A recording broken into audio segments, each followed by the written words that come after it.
जय हिंद। मैं Rakesh of AC academy से आज हम लॉजिकल रीजनिंग में एक फ्रेश टॉपिक डिस्कस करने जा रहे हैं। स्टेटमेंट्स एंड अजम्पशंस, कथन व पूर्व धारणाएं या परिकल्पनाएं। पूर्व धारणा या परिकल्पना का अर्थ होता है कि किसी बात को सुनकर हमारे दिमाग में क्या क्या थॉट्स आ सकते हैं। अब इन थॉट में से यूनिवर्सल ट्रुथ बातों का ही चयन करना है, अर्थात जब कोई बात कही जाती है तो हमारे दिमाग में उस बात से संबंधित कई पूर्व धारणाएं या परिकल्पनाएं या थॉट डेवलप होता है या अजम्पशंस डेवलप होता है। अब इन अजम्पशंस या पूर्व धारणाएं या परिकल्पना में से सही परिकल्पना का चयन करना होता है जो यूनिवर्सली ट्रुथ हो। ध्यान दीजिएगा, यहां पर देखिए आज हम पढ़ने जा रहे हैं first topic statements and assumptions, कथन व पूर्व धारणाएं या परिकल्पनाएं। ध्यान दीजिएगा, मान लीजिए कोई बात हमें कही जाती है कि गीता ने यूपीएससी में प्रथम स्थान प्राप्त किया है। अब इस बात को सुनकर हमारे दिमाग में कई सारे बातें आएंगी, जैसे कि गीता ने बहुत पढ़ाई की होगी, गीता कोचिंग इंस्टीट्यूट ज्वाइन की होगी। अब यहां पर यूपीएससी में प्रथम स्थान आया है तो इसका मतलब डेफिनेटली गीता ने बहुत पढ़ाई की होगी। लेकिन दूसरा मैंने बात कहा, एक थॉट डेवलप हुआ कि गीता ने कोचिंग इंस्टीट्यूट ज्वाइन की होगी, इसका ऊपर दी गई बातों से कोई संबंध नहीं है, तो यह गलत है। यूनिवर्सली यह सही नहीं है। हो सकता है गीता ने कोचिंग की होगी या यह भी हो सकता है कि गीता ने कोचिंग नहीं की होगी। इसीलिए जो बात आउट ऑफ कंटेक्स्ट हो उसे हम गलत मानते हैं। तो इस प्रकार से जब कोई बात कही जाती है तो उस बात को सुनकर जो भी हमारे दिमाग में थॉट्स आते हैं उस थॉट में से हमें सही थॉट का चयन करना होता है, सही पूर्व धारणा, परिकल्पना या अजम्पशन या थॉट का चयन करना होता है। देखिए अजम्पशन, यदि हम बात करते हैं अजम्पशंस की,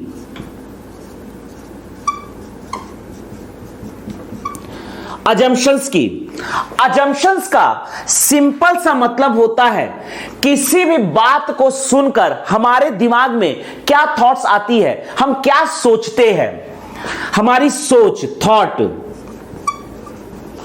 क्या थॉट हमारे दिमाग में डेवलप होता है। अब इन बहुत सारे थॉट में से हमें ऐसे थॉट्स का चयन करना है जो यूनिवर्सली ट्रुथ हो, इसका ये यूनिवर्सल ट्रुथ होना चाहिए, अर्थात इसमें कई लोगों की सहमति बननी चाहिए। जैसे मैंने कहा कि गीता ने यूपीएससी में प्रथम स्थान प्राप्त किया है। आप इस बात को सुनकर कई चीजें सोच सकते हैं, जैसे गीता ने बहुत पढ़ाई की होगी, गीता निरंतर पढ़ाई कर रही होगी, गीता ने कोचिंग इंस्टीट्यूट ज्वाइन किया होगा। इसमें से अगर मैं पहली बात देखूं कि गीता ने बहुत पढ़ाई की होगी, दूसरा स्टेटमेंट गीता ने निरंतर पढ़ाई की होगी, ये दोनों सही हैं। लेकिन अगर मैं कहूंगा कि गीता ने कोचिंग इंस्टीट्यूट ज्वाइन की होगी तो इसे हर कोई नहीं मानेगा। हो सकता है कि गीता ने कोचिंग इंस्टीट्यूट ज्वाइन की होगी, हो सकता है कि गीता ने कोचिंग इंस्टीट्यूट नहीं ज्वाइन की होगी।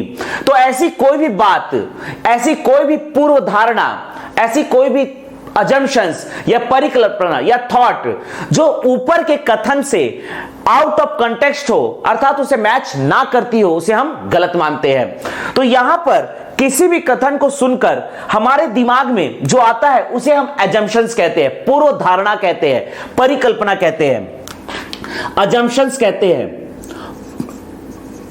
किसी भी बात को सुनकर हमारे दिमाग में जो भी बात आती है उसे हम पूर्व धारणा या परिकल्पना कहते हैं, अजम्पशंस कहते हैं। अर्थात यह होता है हमारी सोच कि हम क्या क्या सोच सकते हैं। किसी बात को सुनकर हमारे दिमाग में जो बातें आती है उसे पूर्व धारणा, परिकल्पना, अजम्पशंस या थॉट कहते हैं। अब इस थॉट में से हमें ऐसे थॉट का चयन करना है जो कही गई बात से मैच करता हो, अर्थात आउट ऑफ कंटेक्स्ट ना हो तथा यूनिवर्सली ट्रुथ हो। तो इसी आधार पर हम यहां पर स्टेटमेंट एंड अजम्पशन से संबंधित प्रश्नों को डिस्कस करने जा रहे हैं। ध्यान दीजिएगा, पहला प्रश्न है जिसमें स्टेटमेंट अर्थात कथन दिया गया है। जो भी कथन दिया गया है इसे हम पूर्णतः सही मानेंगे। इसी कथन के आधार पर हमें पूर्व धारणा, परिकल्पना या अजम्पशंस को चयनित करना है। ध्यान दीजिएगा, कथन दिया है रायपुर से दिल्ली जल्दी पहुंचने के लिए हवाई जहाज से जाइए। देखिए, रायपुर से दिल्ली जल्दी पहुंचने के लिए हवाई जहाज से जाने की बात कही जा रही है। अर्थात यहां पर रायपुर से दिल्ली जाने के लिए हवाई मार्ग है, अर्थात रायपुर से दिल्ली हवाई जहाज चलता है, वायुयान चलता है। इस बात से यह स्पष्ट हो गया है। लेकिन यह भी हो सकता है कि रायपुर से दिल्ली जाने के लिए सड़क मार्ग भी हो, ट्रेन मार्ग भी हो, अर्थात रेल मार्ग भी हो सकता है कि अन्य साधन भी हो। यहां पर यह कहा जा रहा है कि रायपुर से दिल्ली पहुंचने के लिए हवाई जहाज से जाइए। यहां पर किसी और साधन की बात नहीं की गई है, तो वो हो भी सकता है और नहीं भी हो सकता है, तो उसके बारे में हम चर्चा नहीं करेंगे। तो यहां पर देखिए पूर्व धारणा, क्या क्या थॉट है। पहला थॉट है, पहला पूर्व धारणा है रायपुर व दिल्ली हवाई मार्ग से जुड़े हैं। यह बिल्कुल सही है। जब ये रायपुर और दिल्ली हवाई मार्ग से जुड़े हुए हैं तभी तो यह बात कही जा रही है कि रायपुर से दिल्ली पहुंचने के लिए हवाई जहाज से जाइए। दूसरा लिखा है रायपुर से दिल्ली पहुंचने का कोई अन्य तरीका नहीं है। इस बात का ऊपर की बात, ऊपर के कथन से कोई मैच नहीं है। यहां कहा जा रहा है रायपुर से दिल्ली पहुंचने का कोई अन्य तरीका नहीं है। अन्य तरीके हो सकते हैं, ऊपर लेकिन कहा नहीं गया है, इसीलिए यह आउट ऑफ कंटेक्स्ट है। रायपुर से दिल्ली पहुंचने के लिए हवाई जहाज से जाइए। अब यह कथन को सुनकर हमारे दिमाग में जो भी थॉट्स आते हैं उन्हीं थॉट में से हमें उन थॉट्स का चयन करना है जो यूनिवर्सल ट्रुथ हो। तो ध्यान दीजिएगा, यहां लिखा गया है रायपुर व दिल्ली हवाई मार्ग से जुड़े हुए, बिल्कुल सही है। रायपुर से दिल्ली पहुंचने का कोई अन्य तरीका नहीं है। अन्य तरीके हो सकते हैं लेकिन ऊपर इस बात का जिक्र नहीं है, तो इसे हम गलत मानेंगे। तो यहां पर हमारा ऑप्शन है, सही ऑप्शन है केवल पूर्व धारणा एक सही है, केवल पूर्व धारणा दो सही है, केवल पूर्व धारणा एक तथा दो सही है, केवल पूर्व धारणा एक या दो सही है, पूर्व धारणा एक व दो दोनों सही नहीं है। ध्यान दीजिएगा, यहां पर दो ऑप्शन पे ध्यान दीजिए, एक तथा दो दोनों सही है, एक या दो, एक या दो। ध्यान दीजिएगा, एक या दो का मतलब है कि दोनों कथन सही हो लेकिन एक साथ फिट ना होते हो। जब एक या दो दोनों सही है लेकिन दोनों अगर एक दूसरे के अपोजिट होंगे तब हम आंसर लेते हैं या। एक या दो दोनों सही है लेकिन एक दूसरे से अपोजिट नहीं है, विपरीत नहीं है, तब लेते हैं एक तथा दो। लेकिन एक या दो तभी लेते हैं जब एक और दो दोनों सही होने के साथ साथ एक दूसरे के विपरीत हो। ध्यान दीजिएगा, यहां पर लिखा है कथन रायपुर से दिल्ली पहुंचने के लिए हवाई जहाज से जाइए, तो यहां पर पूर्व धारणा है रायपुर व दिल्ली हवाई मार्ग से जुड़े हैं, बिल्कुल सही है। रायपुर से दिल्ली पहुंचने का कोई अन्य तरीका नहीं है, यह आउट ऑफ कंटेक्स्ट है। तो हमारा आंसर है केवल पूर्व धारणा एक सही है, केवल पूर्व धारणा एक सही है। अगला देखते हैं, यहां पर लिखा है दूसरा क्वेश्चन, कंपनी एक्स का दूध विज्ञापन करने वाली कंपनी वाई के दूध से स्वाद में बेहतर है। ध्यान दीजिएगा, दूध निर्माता कंपनी है एक्स, दूध निर्माता कंपनी है वाई, दो कंपनी है जिनके द्वारा दूध का उत्पादन किया जाता है, निर्माण किया जाता है। अब नोटिस कीजिए, कंपनी एक्स का दूध विज्ञापन करने वाली कंपनी वाई के दूध से स्वाद में बेहतर है। इसका मतलब यह है कि कंपनी वाई जो है यह विज्ञापन करती है और कंपनी एक्स जो कि विज्ञापन नहीं करती है। फिर भी कंपनी एक्स का जो दूध है विज्ञापन करने वाली कंपनी वाई के दूध से स्वाद में बेहतर है। इस प्रकार की बात कही जा रही है।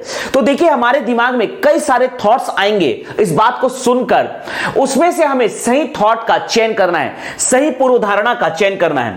पहला थॉट है, पहला अजम्पशंस है, अगर आपका उत्पादन अच्छा नहीं है तो आप विज्ञापन पर और धन खर्च कीजिए। यहां लिखा जा रहा है यदि आपका उत्पादन क्वालिटी ओरिएंटेड नहीं है तो आपको एडवर्टीजमेंट विज्ञापन पे ज्यादा खर्च करना चाहिए, ऐसा कहा जा रहा है। जबकि यहां पर स्टेटमेंट है कंपनी एक्स का दूध विज्ञापन करने वाली कंपनी वाई के दूध से स्वाद में बेहतर है। यहां पर ऐसा नहीं कहा जा रहा है, ध्यान दीजिएगा, यहां पर एक्स का दूध वाई के दूध से विज्ञापन करने वाली कंपनी वाई के दूध से ज्यादा बेहतर है, लेकिन यहां पूर्व धारणा में है अगर आपका उत्पादन अच्छा नहीं है तो आप विज्ञापन पर और अधिक खर्च कीजिए। अर्थात यह जो पूर्व धारणा है कथन से बिल्कुल मैच नहीं करता, यह आउट ऑफ कंटेक्स्ट बात किया जा रहा है।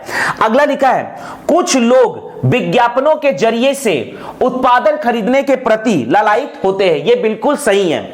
जैसे कि कंपनी वाई को भी तो यह बात पता होगा ना कि हमारा जो दूध है एक्स के दूध से क्वालिटी में उतना बेटर नहीं है, स्वाद में उतना बेटर नहीं है, फिर भी ये विज्ञापन के जरिए अपने बिक्री को, सेल को बढ़ाने की कोशिश करते हैं। ये बिल्कुल सही है। कुछ लोग विज्ञापनों के जरिए उत्पादन खरीदने के प्रति लालायित होते हैं। एडवर्टीजमेंट का मुख्य उद्देश्य यही होता है कि हम लोगों तक पहुंच सके। एडवर्टीजमेंट जब दी जाती है तो लोग एडवर्टीजमेंट को देखते हैं, इसलिए तो एडवर्टीजमेंट दी जाती है। हो सकता है कि जो लोग एडवर्टीजमेंट देख रहे हो वो कहीं ना कहीं उस विज्ञापन पर भरोसा करे और उसके उत्पाद को खरीदे। यही होता है मुख्य फोकस एडवर्टीजमेंट का। तो यहां पर लिखा है कुछ लोग विज्ञापनों के जरिए उत्पादन खरीदने के प्रति लालायित होते हैं। यह बिल्कुल सही है, जो कथन से मैच करता है। तो इस प्रकार से दो सही है, तो यहां ऑप्शन है बी, दो सही है, पूर्व धारणा दो सही है। अगला है टिकट खिड़की पर नोटिस लगा हुआ है। टिकट खिड़की पर नोटिस है कृपया पंक्ति में आइए, कृपया पंक्ति में आइए। टिकट खिड़की पर एक नोटिस लगा हुआ है कृपया पंक्ति में आइए। मान लीजिए आप ट्रेन की टिकट लेने जा रहे हैं और वहां पर लिखा हुआ है सामने कृपया, एक नोटिस लिखा हुआ है और लिखा हुआ है कृपया पंक्ति में आइए। तो आप जैसे उस बात को पढ़ेंगे आप तुरंत पंक्ति में आ जाएंगे, आप इधर उधर सामने से जाकर टिकट लेने की कोशिश नहीं करेंगे। लेकिन अगर नोटिस नहीं लगा रहता है तो लोग जनरली पंक्ति को तोड़े बिना पंक्ति को तोड़कर सीधा सामने चले जाते हैं। मतलब लोग कहीं ना कहीं अगर नोटिस को पढ़ते हैं तो उसे फॉलो करते हैं, इसलिए नोटिस दिया जाता है। तो यहां लिखा है टिकट खिड़की पर नोटिस है कृपया पंक्ति में आइए। अब इस बात को सुनकर आपके दिमाग में जो भी थॉट्स आ रहे हैं उसमें से यूनिवर्सल थॉट को सही लेना है। ध्यान दीजिएगा, जब तक निर्देश नहीं दिया जाए लोग पंक्ति नहीं बनाएंगे। डेफिनेटली अगर निर्देश नहीं दिया जाता है तो लोग पंक्ति नहीं बनाएंगे, बिल्कुल सही है, इसीलिए तो निर्देश दिया जा रहा है। लोग पंक्ति नहीं बना रहे हैं इसीलिए तो निर्देश दिया जा रहा है। अगर मान लीजिए लोग ऑटोमेटिकली पंक्ति बना लेते, अगर लोग ऑटोमेटिकली पंक्ति बना लेते तो निर्देश देने की आवश्यकता नहीं होती। लेकिन अगर निर्देश दिया जा रहा है इसका मतलब कहीं ना कहीं निर्देश मुख्य उद्देश्य है कि निर्देश के अकॉर्डिंग काम किया जाए। यहां लिखा है टिकट खिड़की पर नोटिस है कृपया पंक्ति में आइए, इसका मतलब यह है कि लोग पंक्ति में नहीं आते थे, इसलिए तो नोटिस लगाया गया है कि कृपया पंक्ति में आइए। जैसे लोग इस नोटिस को पढ़ेंगे लोग इसे फॉलो करना प्रारंभ कर देंगे। तो जब तक निर्देश नहीं दिया जाए लोग पंक्ति नहीं बनाएंगे, बिल्कुल सही है। लोग किसी भी तरह से टिकट खरीदना चाहते हैं, अर्थात बहुत लोग सामने चले जाते हैं, बोलते हैं कि मेरे ट्रेन आने वाला है, मुझे जल्दी से टिकट दीजिए। मतलब लोग कहीं ना कहीं इंस्ट्रक्शंस को फॉलो करेंगे इसलिए इंस्ट्रक्शंस दिए जाते हैं। तो यहां लिखा है लोग किसी भी तरह से टिकट खरीदना चाहते हैं। कहीं ना कहीं इस कथन के अकॉर्डिंग ये दोनों जो थॉट्स है, एजम्पशंस है, पूर्व धारणा या परिकल्पना है, दोनों सही है। इसीलिए यहां पर ऑप्शन है सी, एक व दो, यहां पर दोनों के दोनों सही हैं। अगला प्रश्न है कथन, जिसमें कथन दिया गया है, अच्छे मैनेजर के लिए कार्य उन्मुख तथा व्यक्ति उन्मुख दोनों ही होना चाहिए। यदि आप एक मैनेजर है तो आपको कार्य उन्मुख होना चाहिए, मतलब आप अपने कार्य के प्रति सजग रहे, आप अपना कार्य सही तरीके से करें, इसी को कहेंगे कार्य उन्मुख है। अगर आप मैनेजर है तो आपको कार्य उन्मुख होना चाहिए, मतलब आपको हार्ड वर्किंग होना चाहिए, व्यक्ति उन्मुख भी होना चाहिए, अर्थात आपको दूसरे लोगों के साथ अपने अच्छे संबंध रखने चाहिए। आपका बात करने का तरीका, अपने आप को प्रेजेंट करने का तरीका, लोगों के साथ किस प्रकार से आप संबंध को मेंटेन करते हैं, इसी को कहा जाता है व्यक्ति उन्मुख। अर्थात यहां पर एक कथन लिखा गया है, अच्छे मैनेजर के लिए कार्य उन्मुख तथा व्यक्ति उन्मुख दोनों ही होना चाहिए। अगर आप कार्य उन्मुख होंगे और व्यक्ति उन्मुख नहीं होंगे, मतलब आप एक प्रकार से अच्छे मैनेजर नहीं है। यदि आप सिर्फ व्यक्ति उन्मुख है, कार्य उन्मुख नहीं है, तो आप एक अच्छे मैनेजर नहीं है। यही बात यहां कही गई है कि अच्छे मैनेजर के लिए कार्य अच्छे प्रकार से कार्य करने के साथ साथ दूसरे लोगों के साथ संबंध अच्छा रखना चाहिए। अर्थात अच्छे मैनेजर के लिए कार्य उन्मुख तथा व्यक्ति उन्मुख दोनों ही होना चाहिए। अगर इसमें से एक पैरामीटर भी आपके पास नहीं है तो आप अच्छे मैनेजर नहीं है, ध्यान दीजिएगा। यह बात कहा जा रहा है कि अच्छे मैनेजर के लिए कार्य उन्मुख तथा व्यक्ति उन्मुख दोनों होना चाहिए। अब नोटिस कीजिए, कहीं ना कहीं कुछ लोगों ने नोटिस किया होगा कि ये जो मैनेजर है ये कार्य उन्मुख है, मतलब अपना काम तो बहुत अच्छे से करता है लेकिन ये व्यक्तियों के साथ रिलेशनशिप अच्छे से मेंटेन नहीं कर पाता, मतलब ये कहीं ना कहीं अच्छा मैनेजर नहीं है। कुछ लोगों ने नोटिस किया होगा कि ये जो मैनेजर है ये व्यक्ति उन्मुख है, लोगों से अच्छा संबंध बनाता है लेकिन ये अपना काम प्रॉपर नहीं करता है, तो इस प्रकार से ये अच्छा मैनेजर नहीं है। इसीलिए कहा गया है कि अच्छे मैनेजर के लिए कार्य उन्मुख तथा व्यक्ति उन्मुख दोनों ही होना चाहिए। यहां पर इसके आधार पर पूर्व धारणा है कुछ मैनेजर केवल व्यक्ति उन्मुख होते हैं, ध्यान दीजिएगा। इसीलिए तो कहा गया है यहां पर अच्छे मैनेजर के लिए कार्य उन्मुख तथा व्यक्ति उन्मुख दोनों ही होना चाहिए। लिखा है कुछ मैनेजर केवल व्यक्ति उन्मुख होते हैं, अर्थात कार्य उन्मुख नहीं होते। इसीलिए तो यहां पर यह पूर्व धारणा एक सही है। दूसरा लिखा है कुछ मैनेजर व्यक्ति उन्मुख नहीं होते हैं, कुछ मैनेजर व्यक्ति उन्मुख नहीं होते हैं, अर्थात वो कार्य उन्मुख होते हैं। इसीलिए ये बात कथन में कही गई है, अच्छे मैनेजर के लिए कार्य उन्मुख तथा व्यक्ति उन्मुख दोनों होना चाहिए। यहां पर पूर्व धारणा है कि कुछ मैनेजर केवल व्यक्ति उन्मुख होते हैं, सही बात है, कुछ मैनेजर व्यक्ति उन्मुख नहीं होते हैं, तो ये दोनों के दोनों बात सही है। यहां पर पूर्व धारणा एक व दो दोनों सही हैं, लेकिन नोटिस कीजिए ये दोनों सही होने के साथ साथ एक दूसरे के विपरीत है। ये दोनों सही होने के साथ साथ एक दूसरे के विपरीत है। देखिए, कुछ मैनेजर केवल व्यक्ति उन्मुख होते हैं, कुछ मैनेजर व्यक्ति उन्मुख नहीं होते हैं। जब ये दोनों सही होने के साथ साथ विपरीत हो जाए तो इसका आंसर हो जाएगा एक या दो, मतलब दोनों बातें सही तो है लेकिन एट द सेम टाइम नहीं हो सकता। यहां लिखा है कुछ मैनेजर केवल व्यक्ति उन्मुख होते हैं, कुछ मैनेजर व्यक्ति उन्मुख नहीं होते हैं। ये दोनों सही हैं लेकिन एट द सेम टाइम नहीं हो सकता, तो यहां पर आंसर होगा हमारा एक या दो, ध्यान दीजिएगा। अगला प्रश्न है कथन जिसमें दिया गया है पीने के पानी की कमी को देखते हुए नगर निगम ने इस कठिनाई को दूर करने के लिए 20% पानी की कटौती की घोषणा किया है। आप किसी नगर में रहते हैं, नगर में है नगर निगम के द्वारा नगर में पीने की पानी को सप्लाई किया जाता है। अब किसी विशेष समय पर पीने की पानी की कमी हो गई तो नगर निगम के द्वारा इस कठिनाई को दूर करने के लिए सभी घरों से 20% पानी की कटौती कर दी गई है। अर्थात यदि आपको 100 लीटर पानी दिया जाता था तो अब केवल 20% काटकर 80 लीटर पानी ही दिया जाएगा। इसका मतलब यह है, इस बात को सुनकर आपके दिमाग में क्या अजम्पशंस, थॉट, पूर्व धारणा या परिकल्पना आता है, उसमें से हमें सही पूर्व धारणा का चयन करना है। ध्यान दीजिएगा, इस घोषणा का लोगों के सामान्य जीवन पर कोई प्रभाव नहीं पड़ेगा। बिल्कुल प्रभाव पड़ेगा।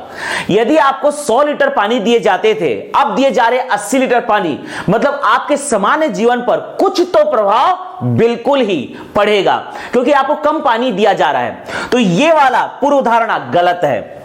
दूसरा पूर्व धारणा है पीने के पानी की कमी अगले 3 महीनों में दूर हो जाएगी। यह कैसे हम कह सकते हैं कि अगले 3 महीनों में पीने की पानी की कमी जो हो रही है वो दूर हो जाएगी? यह बिल्कुल गलत है। यह आउट ऑफ कंटेक्स्ट है। मतलब ऐसी कोई भी समय की बात ऊपर की कथन में नहीं कहा जा रहा है, लेकिन पूर्व धारणा में हम ऐसा बिल्कुल नहीं कह सकते। पूर्व धारणा हमें लेना है, लेकिन आउट ऑफ कंटेक्स्ट नहीं लेना है। मतलब कथन के आधार पर ही हमें थॉट को रखना है, उससे बाहर जाकर हमें नहीं सोचना है। तो यहां पर पहला पूर्व धारणा है इस घोषणा का लोगों के सामान्य जीवन पर कोई प्रभाव नहीं पड़ेगा। बिल्कुल पड़ेगा। पीने के पानी की कमी अगले 3 महीनों में दूर हो जाएगी, यह तो बिल्कुल आउट ऑफ कंटेक्स्ट है। इसका कथन में जो भी इंफॉर्मेशन दी जा रही है उससे कोई लेना देना नहीं है। अर्थात यहां पर दोनों के दोनों ही गलत है। तो हमारा आंसर है ई। आपको सीजीपीएससी, एमपीपीएससी, बिहार पीएससी या कोई भी स्टेट पीएससी का एग्जामिनेशन तथा यूपीएससी में जब भी ये प्रश्न आएगा तो आपको 4 ऑप्शंस दिए जाएंगे। हम यहां पर ले रहे हैं 5 ऑप्शंस। इसका मुख्य कारण है 5 बातें यहां पर आ सकती है पूर्व धारणा के आधार पर, इसलिए हमने यहां पर 5 ऑप्शंस रखा है। लेकिन एग्जामिनेशन में 4 ऑप्शंस, कोई भी इसमें से 4 ऑप्शंस दी जाएगी। तो यह है स्टेटमेंट्स एंड अजम्पशन से संबंधित कुछ प्रश्न जिसको हमने डिस्कस किया। जय हिंद, जय भारत।